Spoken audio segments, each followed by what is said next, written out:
જો તમે આ રીતે સુખડી બનાવી લીધી ને તો ક્યારેક કડક કે ચવડ નહીં બને, એકદમ પોચી રૂ જેવી બનશે. એના માટે પરફેક્ટ માપ હોવું જરૂરી છે. અહીંયા આપણે 1 વાટકી ઘઉંનો ઝીણો લોટ લીધો છે, પોણી વાટકી દેશી ઘી લીધું છે અને અડધી વાટકી ગોળ લીધો છે અને 1 ચમચી મલાઈ લીધી છે. તો ચલો આપણે બનાવીએ. તો મેં અહીંયા ગેસ ઉપર કઢાઈ ગરમ કરવા રાખી દીધી છે અને એમાં ઘી એડ કર્યું છે. ઘી સરસ રીતે મેલ્ટ થઈ જાય એટલે એમાં લોટ એડ કર્યો છે. લોટ અને ઘીનું પ્રમાણ સરખું રાખવાનું છે. મેં અહીંયા થીજેલું ઘી લીધું છે એટલે પોણી વાટકી લીધું છે. જો સરસ રીતે બંનેને મિક્સ કરવાનું છે. બિલકુલ લમ્સ ના રહે એનું ધ્યાન રાખવાનું છે. એક જ ડાયરેક્શનમાં એને મિક્સ કરવાનું છે. જુઓ, કઢાઈમાં ચોટે નહીં એનું ધ્યાન રાખવાનું છે, નહીં તો એનો ટેસ્ટ બગડી જશે.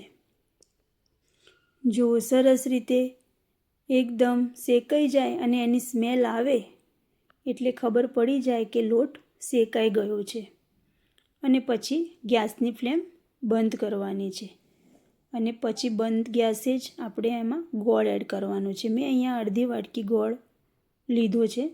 તમે જેટલું ખાતા હોય ગળ્યું એ પ્રમાણે તમે ગોળ એડ કરી શકો છો અને ગોળની કાંકરી બિલકુલ ના રહે એનું ધ્યાન રાખવાનું છે અને મિક્સ કરવાનું છે. જો સરસ રીતે ગોળ અને લોટ મિક્સ થઈ ગયો છે અને એમાં આપણે મલાઈ એડ કરવાની છે. મલાઈ ઓપ્શનલ છે. મલાઈથી સોફ્ટનેસ આવે છે અને ઉપરથી ક્રન્ચી બને છે સુખડી. જો સરસ રીતે બધું જ મિક્સ કરવાનું છે.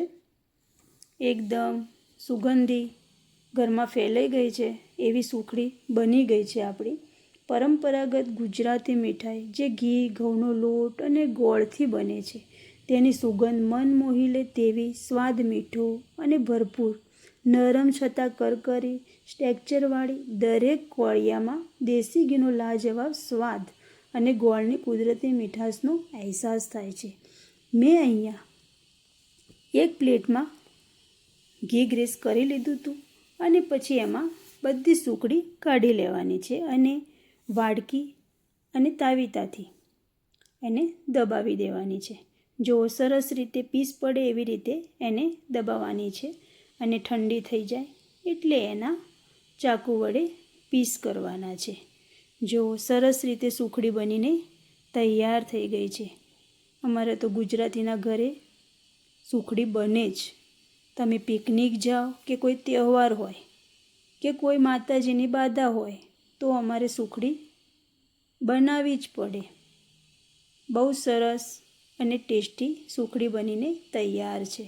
જો એકદમ સોફ્ટ અને મોંમાં પાણી આવી જાય એવી સુખડી બનીને તૈયાર છે. તો મારો આ વિડીયો ગમ્યો હોય તો લાઈક, શેર અને સબસ્ક્રાઈબ કરવાનું ભૂલતા નહીં.